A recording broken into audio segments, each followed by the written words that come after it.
Jazakumullah khairan. Inshallah, we'll take 10 to 15 minutes of questions. Are you okay to repeat the questions? Sure. So that the sisters can hear them as well, inshallah. Hey, so go ahead, inshallah. Jazakallah khair.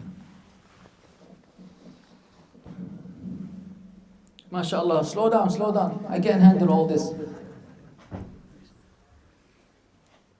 I suppose the Q&A is over. Fadal, Ustadh. With regards to fitna in modern times, Yes, sir. when you've consulted with learned people, are there any hacks or tips or suggestions that you feel that we are exposed to in the modern times that we maybe overlook, and some people, maybe not everyone, should consider stuff like smartphones, internet, things like this? Just suggestions around that, perhaps. Yeah, that requires a lecture on its own. I think I have a lecture on YouTube. I usually don't advertise my channel, but I've learned that I should start doing that, because whenever people come to the lecture, I just assume, because I'm naive, that people know. Oh, like this guy, yeah, I've seen him on YouTube before. But then I realize some people are like, who's this guy Aslan? Where did he come from? You pick him up from the street. So, or some people know, like they've seen me and they thought I was Milk Sheikh or something. So it's only fair that I mention that my channel is called One Way to Paradise. One Way to Paradise. So please, if you want, I don't make any money from you. And subscribe to the channel for your own good. There are a lot of lectures and classes. There's one lecture titled Modern Traps of Shaitan, where I've elaborated on all of these extensively. I believe if I elaborate now, it will take up a lot more time. So maybe it's a chance for them to check the lecture. But Jazakallah khair, it's a good question. Jazakallah khair. Yes, brother. How would you support Palestine and Gaza the correct way, the Quran, as Muslims in the West? Yes, akhi. Wallahi, I don't know if you were with us. You were not with us, obviously, yesterday in Newcastle. I don't even know where I was. But we actually spoke about this extensively. Now, I know this is a very sensitive topic. I know people are very emotional about it, but I don't care. I don't care because the truth deserves to be said. The truth hurts. The truth, when somebody rubs it in your face. People that are looking for hacks, let me take the hack from you and put it over there if you don't mind, for the Palestinian issue, are unaware of life, unaware of history, unaware of politics, and most importantly, unaware of the Quran and the Sunnah. We were just mentioning yesterday the condition of the Sahaba, may Allah be pleased with them, how they were persecuted. Al Yasir, Bilal, radiallahu anhu, they would put rocks on his back and they would torture him. The Sahaba, before the Sahaba first could have protested in front of Mecca, in front of the Kaaba, free us, let us be, leave us alone. No, not from Allah, not from the way of the Messenger of Allah, alayhi salam. Number one. Number two, is Allah ala kulli shayin qadir? Is Allah qawiyyun aziz? Could Allah have aided the Prophet ﷺ from day one?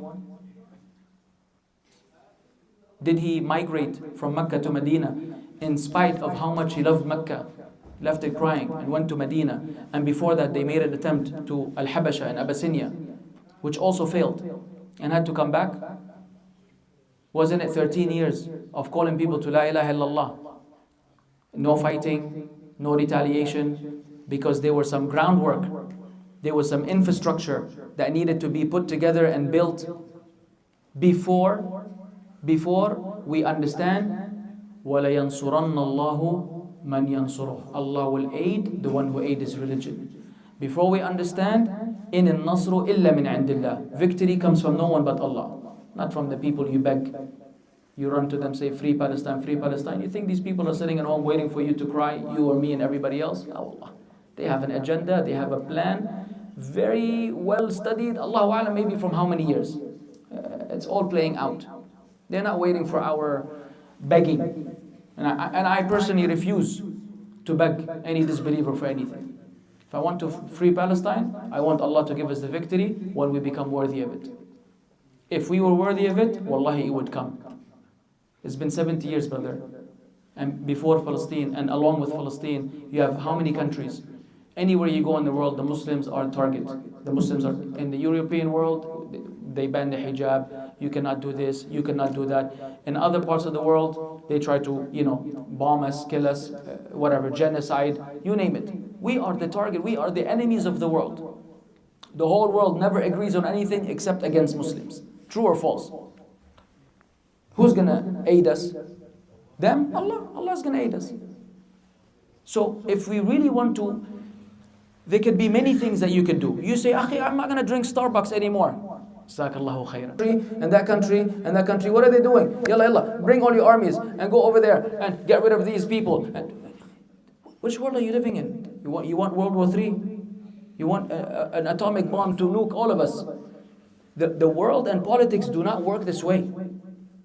And Allah will not ask you why you didn't move armies when you're not the ruler and the person in charge. Allah will ask them. We know Allah will ask them. If Allah will ask them, why are you involving yourself and speaking and slandering and cursing and demonizing and takfiring and passing takfir on the people, Allah will ask you about all these things Yawm al-Qiyamah, and you're not qualified. None of us, it's not speaking about you, brother, I'm talking to all of us. Wallahi, we're not qualified to be speaking on these matters. These matters they have a lot of layers, so many different layers that we don't even understand. So if you really want the solution is in the hadith. In the beginning of the hadith, the Prophet ﷺ said about us that when we start chasing the tails of the cows and we abandon fighting in the cause of Allah, because that's the last of the priorities right now. We don't even have the basics to get into the fighting phase unless a person is defending himself in his home country. When we do all of these things, the Prophet ﷺ said, Sallallahu alaykum dhullan. Allah will place upon you, will afflict you with humiliation. La yanzi'uhu. Allah Himself will not remove it. حَتَّى تَرْجِعُوا إِلَى دِينِكُمْ, until you go back to your religion. This is the pill that many people can't swallow. Why? Because your emotions, watching these videos of Muslims being slaughtered and killed and eradicated and they're bombed, I understand. It's painful to watch. You shouldn't watch in the first place, aslan. Because it weakens us and it makes us feel that we are helpless and we are in a bad state.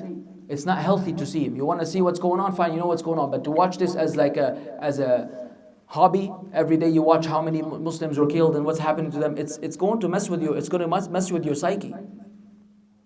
It's going to affect you in a negative way. So because of how emotional we are about this situation, the people don't want this until you go back to your religion. They want somehow to fix it right now. They want a quick fix.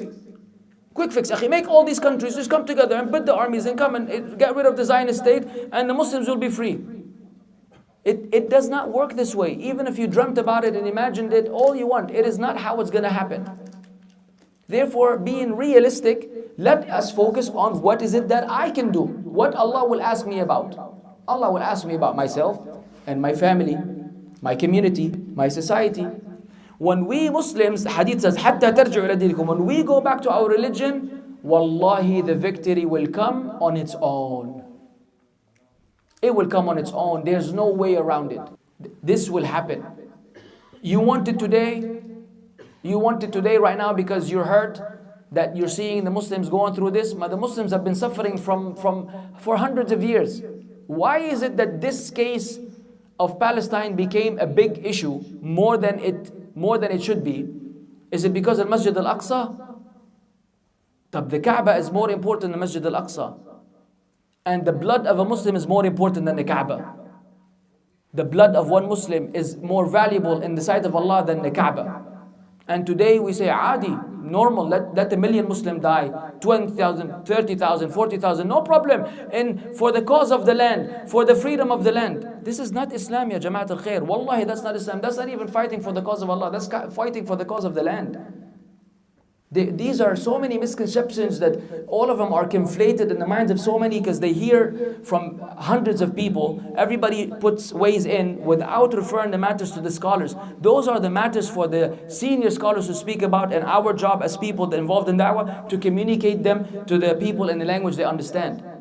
Because Allah told us to refer to the people of knowledge. فَاسْأَلُوا أَهْلَ الذِّكْرِ إِن كُنتُمْ لَا تَعْلَمُونَ. Allah said about them, لَعَلِمَهُ الَّذِينَ يَسْتَنبِطُونَهُ مِنْهُمْ. Those among them will be able to extract this information.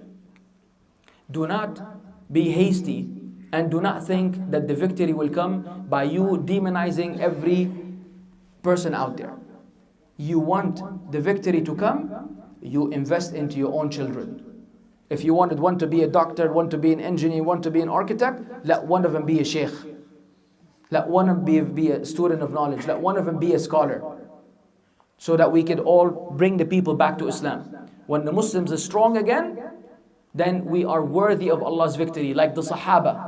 When they were strong, they became worthy of the victory of Allah. Then Allah allowed them Azza wa Jal to retaliate. In the beginning, even the Sahaba were not allowed, even though Allah could easily defeat all the disbelievers with the Malaika without even the involvement of human beings. Right now, Allah can get rid of any entity that is hurting the Muslims. But Allah Azza wa Jal has told us how it works. We have a problem with the deen of Allah. We have a problem with the wisdom of Allah. Wallahi, we have a problem with ourselves. Wallahi, we are the problem. And that is the beginning of the problem. That the people are not willing to submit to the deen of Allah, and they insist. They want to use their intellect and emotions to reject clear evidences from the Quran and the Sunnah based on simply being upset. You being upset is not going to change a thing. So the real solution, brother, is we need to start building, and we need to start building properly. Maybe hundreds of years from now, our progeny that will come from grandchildren, maybe they will be the ones who will see this victory, but we will be the one who started it today. We don't have to get it today. It's been 70 years. I gave a lecture about Palestine, 3-4 years ago. Wallahi, if you listen to it now, it's as if it applies to the same thing that's happening now. Every few years we go through this. They go to the Masjid al-Aqsa and they do this and they kill the Muslims. It's been an ongoing cycle. They've tried everything under the sun to resolve the issue. It's not going to get resolved. The disbelievers are not going to give you the victory that you're begging for. Protesting in the street and telling the people to free Palestine and putting a profile picture of a DP of free Palestine is not going to do the job. If you want to do it because you want to show solidarity and jazakallah khair, I'm not going to pick on you. But to think that this is, I've done my job. No Starbucks, profile picture, Al-Alam al-Falastini, or I wear something with the whatever they call it, the kufiya of theirs. Alhamdulillah, I've done my job as a Muslim. Habibi, you haven't even scratched the surface. You're leaving the big work and you're focusing on the little things that anybody can do. But Allah musta'an. Allah musta'an. Jazakallah khair. Tfaddal Habibi. What's our position on a brother who says it's wajib or fard to protest in such a time? Wajib? Yes. A brother said that about 2 weeks ago. We have to give him the benefit of the doubt. He's used the hadith of speaking out via lisani, doing actions and stopping it via your limbs, and acting out and stopping the whole thing. So he's used that as an evidence to say that we can protest. Let's tell him, okay, fine, we'll go along with this hypothesis of yours. So what exactly what has any protest anywhere in the world changed? What has changed on the ground as we speak right now? What has changed on the ground because of any given protest for the Muslims? That's the first question. They will struggle to give you an answer. Let's say, we say, the scholars say, anything that the Prophet ﷺ could have done, it was available to him to do, and he did not do, and the Sahaba, the Sunnah is that you don't do it.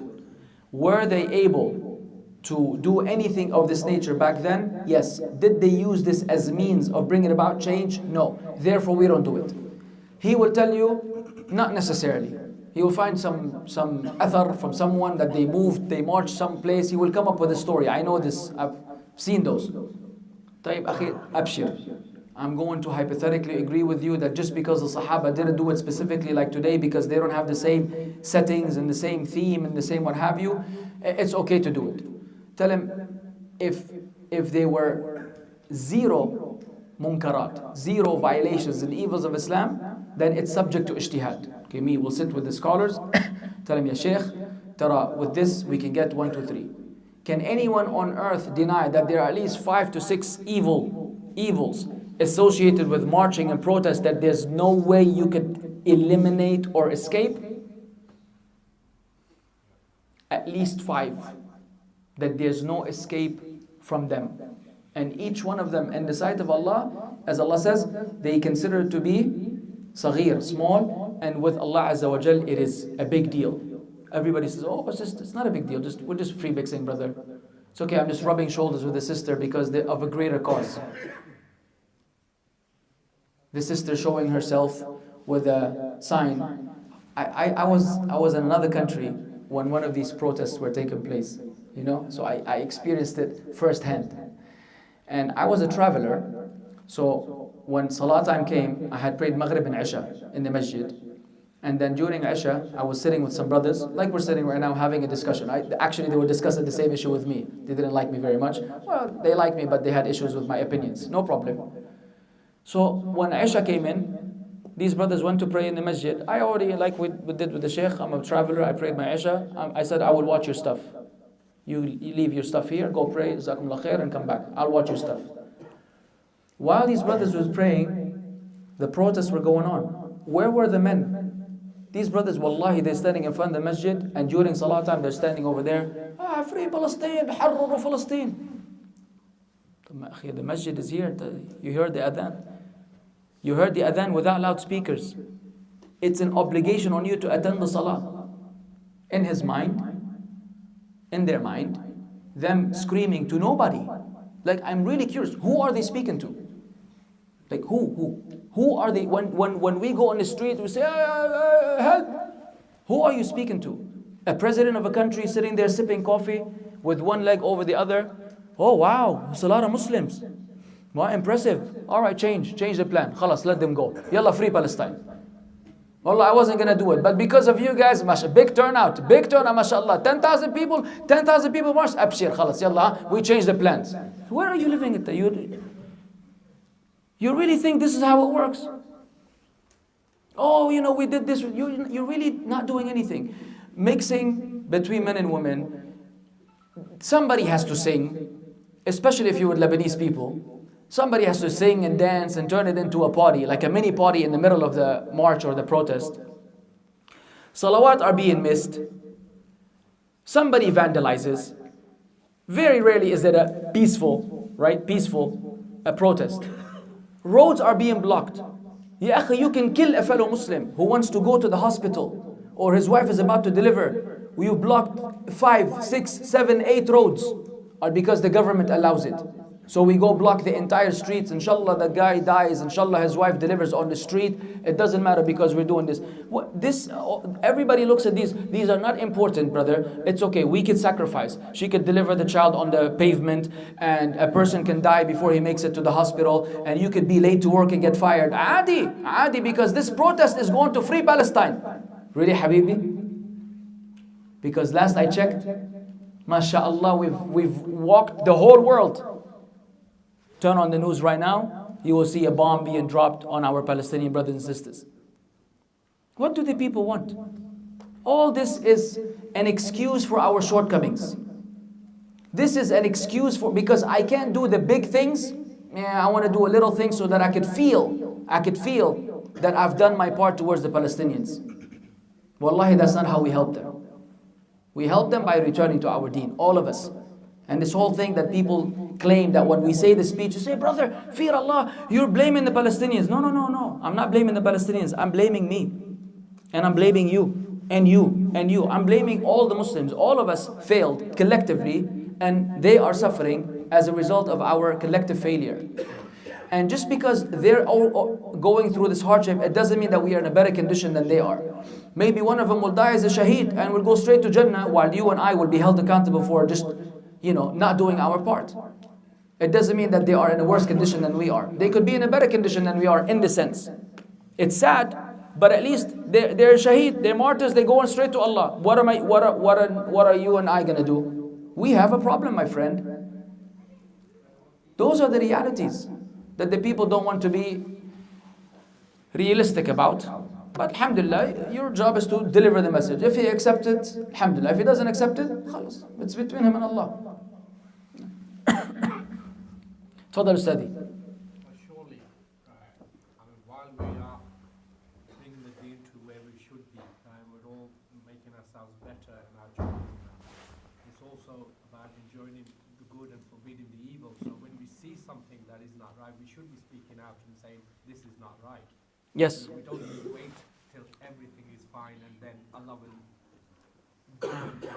We still need to do something to make that happen. Absolutely. Doing this, okay, the Palestinian issue has been going on for 75, 80 years, right? But as you can see now, because of the Ummah is more educated, more, into the deen and that, right? It has started changing. They do understand, right? And some of the governments that previously ignored it completely have changed their stance, right? So it should work and it will work, right? And I understand your And I understand yours. I'm not. but you can't just say to people, just Don't do anything. do nothing. That's not what I said. To resolve it. معلش, I understand. I relate to what you're saying. Maybe I didn't word it properly. Please don't understand from my speech that I'm telling you don't do anything and just sit there and memorize Quran and teach your children Islam and then just go have a good night's sleep. That is not what I'm saying. There are things that can be done, but the things that can be done should be done by the people in authority. Allah gave each person a position. Let's say, brother, you're a politician in the parliament, in the government, and you have a voice. You as a Muslim, you're expected to use your authority and your position in the favor of our Palestinian brothers. Each one within his area. Each one within his area, as long as that which they're doing is also halal. I'm criticizing the engagement in unlawful things while leaving alone the bigger obligation. That's all. If anyone else is able to contribute in a way that is in line with the teachings of Islam and is going to cause a change, then Bismillah, let him go ahead. But we don't want to mix up the priorities. The issue is with the mix up in priorities, where the priorities, the things that were supposed to be done are rarely done, and little things that anyone can do have become our main goal and objective. So we lost the plot and we lost the focus on on the more important things. You clear? Jazakallah khair. Last question? Last question. The brother in the very back. You, brother, yes. Yeah, I agree with you in regards to said about boycotting Starbucks or protesting to the UK government doesn't achieve anything. You're right, because the command of Allah subhanahu wa ta'ala for genocide massacre is none of them, rather jihad. Allah subhanahu wa ta'ala says Surah Baqarah, fight those who fight you, drive them out from the land where they're driven you out. Of course, it requires capability and ability, which belongs to those who with authority, who have the means. But the question, my question in regards to those who do have the ability, capability, unfortunately, they're dancing with Shakira in Riyadh, or they're normalizing ties and strengthening the Zionists. So my question is regard to Abrahamic Accord and these rulers, who are agents, who are normalizing and strengthening Israel. My question is regards to the agent dogs who are saying that we should obey these rulers and not even speak up against them. So the fifth line, the title of the talk, it would be good for you to address these agents and the loyal dogs who tell us not to speak up against these agents. All right. Well, that's a little over the top. That's okay. They're agents. If you presume them, if you want to consider them to be agents, I understand. Dogs is a little too much, ya akhi. Actually, this is a very dangerous thing to say, because the people that are telling you to obey the rulers are telling you to obey the rulers based on the hadith of the Prophet ﷺ. And if we say that someone who obeys the hadith of the Prophet ﷺ is becoming a dog, then this is tantamount to disbelief. Nobody in his right mind is going to agree with any of the munkarat that is happening as a Muslim. Yet, in spite of those munkarat, we have over 100 narrations from the Prophet ﷺ commanding us to listen and obey the ruler in the Muslim country. So you won't think I'm speaking about whoever's in charge here. I don't even know who's in charge here. Brother, let me ask you a question. We spoke about this yesterday. Do you know about the Sahabi who used to frequently be brought to the Prophet ﷺ for drinking alcohol and being drunk? Have you heard of this hadith? Does everybody know the hadith, or anyone know the hadith of a Sahabi who used to often get drunk and be brought to Prophet ﷺ, and punishment will be done against him, he will be lashed. And the Sahaba became impatient with him and they verbally abused him. And the Prophet ﷺ prevented them and did not allow them to do so. And he said, verily, I know nothing of him except that he loves Allah and His Messenger. Please understand, this is a Sahabi who had witnessed the revelation of the ayah, فَهَلْ أَنْتُمْ مُنْتَهُونَ, after Allah spoke about the khamr wal maisir being from the works of the shaitan. A Sahabi who knows that consuming alcohol is haram. He's getting drunk and he's being brought in front of the Prophet ﷺ and the other Sahaba on multiple occasions, falling back into the same sin as I was speaking earlier. And yet, he was not considered to be a disbeliever. Do you consider him to be a disbeliever? I don't understand how is that linked to... I'm telling you how that link. Dagiga. Well, how is that linked to them shooting I'm gonna answer you. Brother, look, brother, you're not gonna... my beloved brother, Jazakallah khair, brother. I'm trying to give you the link, but right now, you just want to outsmart me with just screaming. Please, let's have a civilized conversation. We have a lot of people here. I'm not here to have beef with anybody. But you need to hear me out. You didn't answer my question because you got cornered. Answer my question. Do you know of the hadith? I'm the first one who asked you a question, so it's best for you to answer. So you don't want to answer. Do you think he's a kafir? Was this Sahabi a kafir? The Sahabi who was drinking alcohol. Did he leave Islam? I've already said to you, I don't know about the narration. Now that you know about the narration, do you believe by him drinking alcohol multiple times, knowing it's haram, is he a Muslim or a non-Muslim? Why are you afraid of answering? Are you doubtful that the Sahabi... I'm asking you, how is that linked to the question? And to answer the question, and I will give you a beautiful link, you can click on it every day. Answer the question. Like I said, I don't know the narration. Now you know the narration. Is he a Muslim or a non-Muslim? I don't know. You tell me. He's a Muslim. Dancing with Shakira takes you outside of Islam?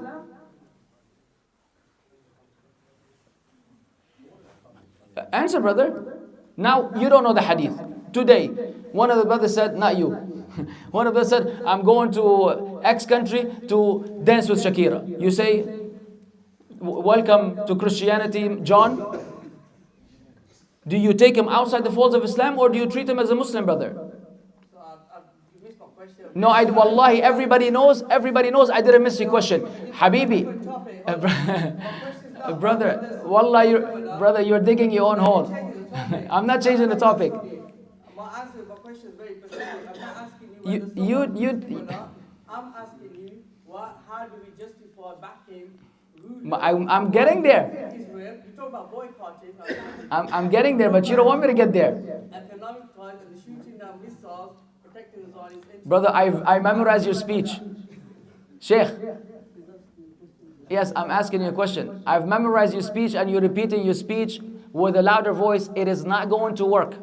I'm telling you, it's not going to work. If you want, in front of everybody, to get an answer, you need to be patient with me. You asking me a question, consider me crazy. Okay? I'm a crazy man and you came to a crazy man's lecture. This crazy man wants to take you on a ride. You want to get off? Khalas, you can get off the ride. No point in having a conversation. You want to get on the ride? It's on my terms. I want to ask you questions because I want the answer to come from you. You know you're going to get trapped in the corner, so now you're just weaseling your way out. In front of everybody, I'm calling you out. Not really. You're Right? Ya akhi, answer my question. If he went to Shakira, does he become a disbeliever? That's not even a question. I don't care about your question. I know your question. I'm giving you a question. Answer the question. I'm just asking a question. That's what you're here for. Brother, I know. I have an answer. Wallahi, I have my answer. Share with us, that's fine. But still, he knows. Habibi, he doesn't need anyone to explain. عادي عادي, I can entertain this brother all day. I can't reply back to you. Inshallah, we can meet after this. I doubt we're going to meet after this, brother. I don't mind. But I'm sure that there will be some security concerns at this point. Brother Habibi, the people in charge, I'm gonna cut through the chase just to make you happy. Because you're a brother of mine, I love you for the sake of Allah. In spite of these differences, I'm still going to entertain your method of thinking and ignore mine. Because I was gonna get you there. The bottom line is, what the people in charge are doing is not kufr. That in and of itself is not kufr. The Prophet ﷺ described the people in charge that will come at the end of time. He said, جِسْمَانُهُمْ جِسْمَانُ إِنس. Their bodies will be the bodies of humans. وَقُلُوبُهُمْ قُلُوبُ الشَّيَاطِينَ. And their hearts will be like the hearts of the devils. لَا يَسْتَنُّونَ بِسُنَّتِي. They will not follow my sunnah. وَلَا يَهْتَدُونَ بِهَدْيِ. And they will not follow my guidance. In the same hadith, they said, what do we do? He said, you listen and you obey. Even if he strikes your back and take your money. Even if he strikes your back, flogs your back and take your money. So as long as the ruler is a Muslim, and if you want to reach a point where you also pass wholesale takfir against the rulers, then we are exactly like Dhul Khuwaisira, who thought the Prophet ﷺ himself was not just.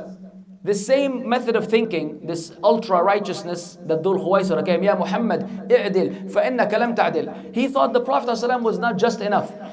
From him came the people that killed Uthman, who thought Uthman was not worthy of being a Khalifa. Uthman was not worthy of being a Khalifa. And they killed Ali, and they killed the Sahaba in the hundreds, and they humiliated them. And the Sahaba, and their prayer was better than the prayer of the Sahaba. Their Siyam was, appeared to be better than the Siyam of the Sahaba, but those were the dogs of the fire. If anybody deserves that title, it is the Khawarij. Those who pass takfir on the Muslims for committing a major sin. Dancing with Shakira is not kufr, ya akhi. Is not kufr. There's still a haram, and there's Mecca and Medina, and people are being served. Is it Jannatullah fi ardihi? Is it paradise on earth? La wallah, it's not. And it's never been, and it will never be. Only Mecca and Medina will be preserved from the Dajjal. The rest of the world is subject to fitan. Us whining and screaming about it and getting upset is not going to change anything. I'll tell you what will happen though. We can make attempts like they attempted in the Arab Spring. And you saw where that took. They got rid of the people in charge. Who came instead? Who came instead? Where's Syria? And where's Libya? And where are all these countries where they overthrew the person in charge and brought another person which was worse than the one before? Could be. Or some of them wished that they had a ruler, even if he was the most corrupt ruler, because without a ruler, the country is devastated. So all that happened, brother, is people died. Muslims died. We became weaker. The disbelievers took advantage of our weakness, divided us, dissected us, took our resources, took our petrol, took our cotton, took everything, while we are still bickering and trying to get rid of the ruler. So the only problem in the world is the ruler. Everything we're doing, no, ma fi mushkila. Drugs are everywhere, womanizing, all this, adi. But the ruler doing it, a'udhu billah. The problem is only with him. So what about with me and you and everybody else? Why are we shifting the blame on them? And let's say that you blame them. Let's say you go on public, criticize the ruler and say whatever you want to say about him. Is he, by Allah, do you also think, like I said, he's sitting there waiting for you to speak? To do the inkar al-munkar? You forbade the evil. You think he's going to take advice from you, brother? Like this? La wallah. And you're not allowed. Aslan. The Prophet ﷺ already told us, if you have a nasiha for the person in charge, take him on the side. Take him on the side, tell him. If he accepts, then it's that. If he rejects, you have done your part. As for publicly speaking about them, it will not change anything, but guess what it will do? It will make the situation worse. Because they're not going to be silent, they're going to retaliate. If there's da'wah going on, it might stop. If there's khair going on, it might stop. You will actually make the situation worse for the Muslims. They will crack down on those rebels, and at the end of the day, you didn't achieve a thing, they are still in charge. Even if the ruler was a disbeliever like the ruler of Syria, and they thought they had the power to remove him, he's sitting right now drinking Turkish coffee while the Muslims died in the millions in Syria, and the rest of them are all over the world begging the world to accept them. Nobody wants to accept them. May Allah make it easy for the Syrian brothers and sisters. And that was I don't know of any scholar who doesn't declare him to be a disbeliever. But ya akhi, you don't have the means. We don't have the means, you be patient. Al-Hajjaj bin Yusuf did worse than that to the ulama and to the scholars. They still didn't revolt against him, Ahl Sunnah, and they were still patient. Why? This is a matter of the deen. It takes a lot. It takes a lot of wisdom, a lot of discipline, a lot of submission to the textual evidence for a person to override his own ego and say sami'na wa ata'na. Once a person believes he is beyond that and better than that, then he is opening the door of the Khawarij, and because of the Khawarij, the Muslims have been suffering from then until today. ISIS killed more Muslims than non-Muslims by 100-fold. It's the same mentality, brother. So be careful, barakallah feek. Jazakallah khair. That was interesting. Spice it up a little bit like the... Jazakumullah khairan, Akhuna Abu Mussab. May Allah bless you on your Mizan Hasanat Yawm al-Qiyamah. Brothers, we're going to call it a day there. I want to thank everybody for coming. There is tea available in the foyer. We have to leave pretty sharpish. So please respect that and make room for us, inshallah. We hope to host our brother again in the future, bi'idhnillah, if he gets his visa. And inshallah, we will see you again soon. Subhanakallahumma wa bihamdika, ashhadu an la ilaha illa anta, astaghfiruka wa atubu ilayk. Assalamu alaikum wa rahmatullahi wa barakatuh.